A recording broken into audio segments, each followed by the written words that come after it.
So who's today's recipe for? Well, first of all, if you love juicy turkey, it's all you. If you've got a small crowd this Thanksgiving or Christmas, this is for you. You don't have to do the big 20-pound bird. If you love gravy, this is the best gravy you'll ever have. And if you like to offer a few different meats at holiday time and you don't want to do a big 20-pound bird, this is a great way to go. We're going to do a turkey in Cocotte, turkey in a pot. This is a great way to free up some oven space. We're going to use a turkey breast. We're going to use some aromatics like onion and celery and carrots. And we're going to develop this incredible fond and then be able to create this unbelievable gravy to go with a mouth-watering, juicy turkey breast you and your guests are going to love. And it's too easy. So let's get to the prep. So here's the best advice I can give you for doing prep. Make sure you've got a sharp knife, and I mean a razor sharp knife. It's the safest thing you can have in the kitchen, especially if you're going to be doing dicing like we're doing here, because there's lots of occasions where that blade is going to get close to your fingers, and you want to make sure that you've got complete control over that knife. We use a dandy. This is Damascus Steel. It's folded 67 times. I'll put the link to this down in the description, but I'll tell you, anything from prep to carving this thing when we're done, this knife is something else. As always, make sure you wash those hands up before you handle your turkey. Now, have a look here. We've got a full turkey breast with the back attached. So the first thing that we want to do is get this back off. And this is where a good pair of kitchen shears are worth their weight in gold. So what you want to do is you just want to follow this right down the bottom of the breast, just like that. It'll go pretty easy for you. Just follow it down, follow it down, follow it down. And then once you get to the end here, you're just going to go ahead and grab it and give it a crack. And then just go ahead and trim off any loose fat, just like that. There we go. Perfect. Pretty. So now I'm going to go ahead and dry that skin off, just like that. Oh, it's got tasty. And we're going to season it up really well with some salt, fresh cracked pepper, and personally, I love a little garlic on there. So today, we're using the Instant Precision Dutch Oven. This thing's fantastic. Big old enamel-coated Dutch oven on the inside, and instead of taking the pot to the stove, we bring the stove to the pot, and we can control the temperature perfectly, which is important for this recipe. So here's the first thing we're gonna do. We're gonna go ahead, and we're gonna set this to sear and saute. What that's going to do is that's going to bump that up to 400 degrees, lickety-split, so we can get our searing in, because it's important when developing the fond to make sure that we've got a nice, crispy skin on the outside and we start to sweat those vegetables. So let's go ahead and let that heat up. Okay, my Dutch oven just beeped, which means it's time to put the food in. That's the one thing in the kitchen I don't mind telling me what to do. So we let that oil go until it starts to smoke, and we're going to go ahead, skin side down, and get that breast in there. Now, there's a lot of flavor in that skin, and we want to make sure we draw a lot of it out. And you got to remember, it's got kind of a dome top, so you're going to want to position it just a little bit so you can get that sear on as much of the skin as you can. But right now, we're going to go ahead and add those aromatics on either side of the breast, just because we want to make sure that they start to sweat down there. That's going to start to create some of that liquid that's going to give us that incredible gravy. Like I said, this is for all of you gravy lovers out there. This is something else, boy. Now we're going to start to develop that fond down there. And fond, all that is the little burnt bits that start to stick to the bottom of a pan. And now people hear sticking in pan, they think bad thing. Not when it comes to fond. It's that flavor. It's that burnt on little bits from the skin and the veggies and the sugars and the natural caramelization that brings gravy to life. If you've ever been to a place and you're like, oh, how'd they do that? So you want to get those veggies coated in the oil. There we go. And this whole searing process is going to take about 15 minutes. Like I said, you want to move that turkey breast around so you get a nice sear on all that skin and give those veggies time to give up all of their juice. And I'll also go ahead and give the other side a little bit more salt, pepper, and garlic. All right, so that's been about 15 minutes, and here comes the hardest part of this recipe, turning the bird over. Go ahead and get that right up like that. Perfect. Look at that. We got a beautiful sear on there. All of that flavor is down at the bottom. We've got all of our veggies giving up all that great liquid and starting to stick to the pan. That's going to, like I said, help build that fond. I keep saying fond because I keep saying it's about the gravy. It's about the gravy. Did I mention this one's about the gravy?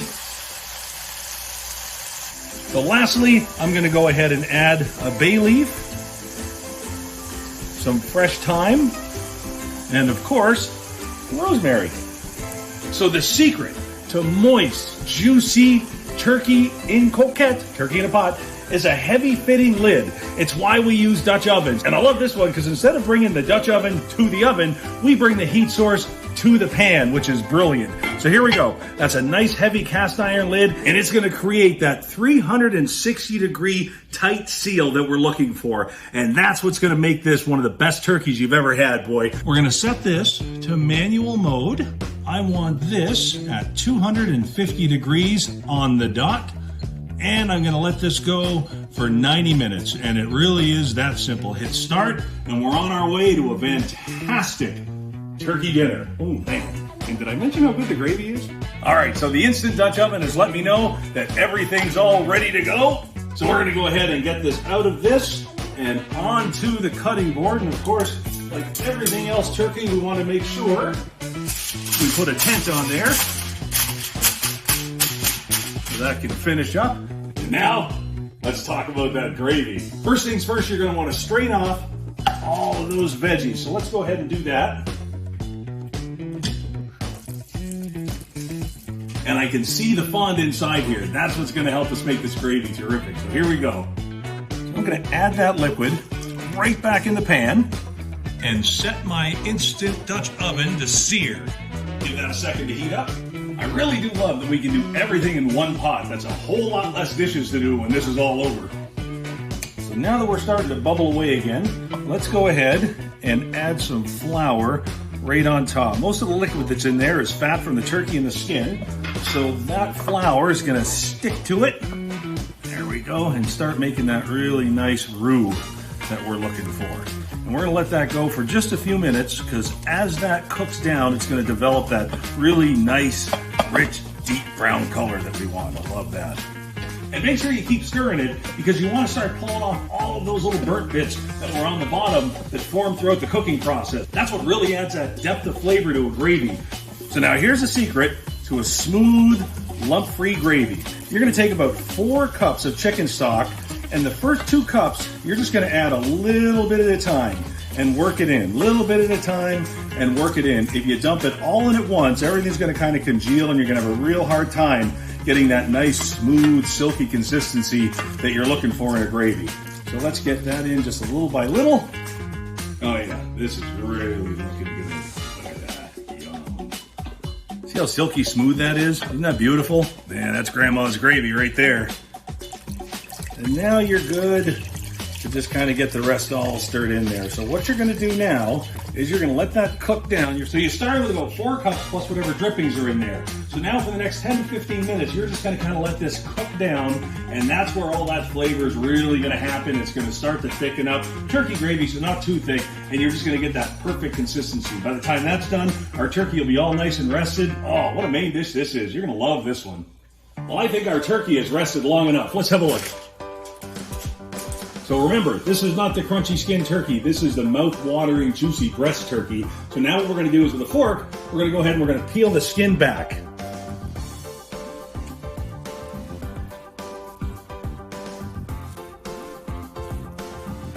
Now this is when it's time for a really good knife. I got a chef's knife, it's 8 inches, it's Damascus Steel, it's been folded 67 times, it's sharp as a razor, and all I'm gonna do is I'm just gonna start to make my way kind of down right where that breastbone is, nice and light.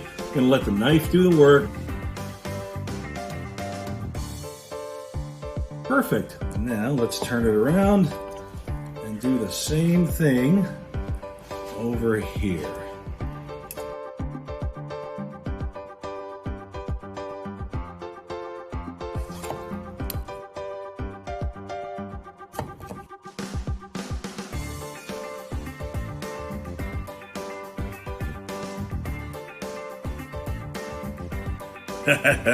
Yep.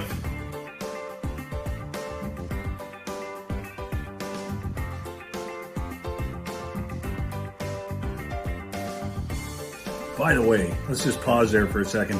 Look at how juicy this turkey is. Man, you want to talk tender and juicy, you want to talk melt in your mouth, they'll be talking about this bird for a while. Look at that.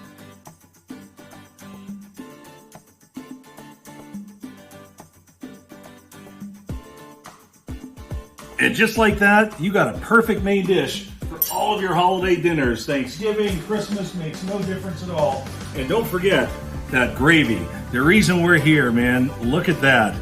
You've never made a better gravy than this one. You got to try this, you guys. That's good stuff. Oh yeah, this is so tender. It's just pulling right apart. Look at that. You know the best part? Didn't have to brine it or anything. It's just perfect right out of the gate. Mmm.